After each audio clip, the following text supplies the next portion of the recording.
Jubilee RV. I am Angela. Today I am going to show you this absolutely stunning piece of American muscle, the 1968 Cougar XR-7. Absolutely beautiful machine. It does only have 39,616 original miles on it. It has 2 owners. It was purchased from the original owner down in San Jose. One cool thing I do want to show you before I turn the engine off. Come on back over here.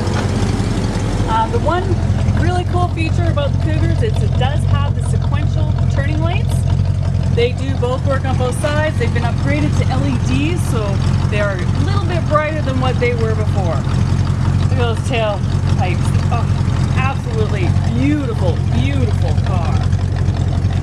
So this is in the Caribbean blue. It was repainted 10 years ago from its original color. Absolutely, it is a rare color. It just shines in the sun. I'm just going to turn this off.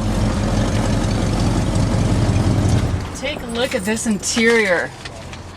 The aqua leather interior. Seats were recovered a few years back as well.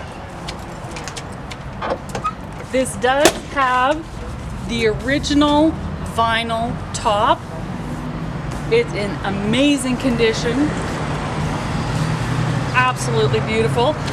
This also comes with a Marty report that we received. Now come on down over here. Look at the lines on this. Absolutely magnificent. I'm just gonna pop the hood here. It does have the 302 small block V8, 4-speed automatic transmission. As you can see, everything is in great condition. It's not rusty at all. Again, my name is Angela. If you are interested in this vehicle, we have it on right now for $29,900. Give me a call. We'll set up an appointment for you to come and see it and see if we can have it sitting in your driveway.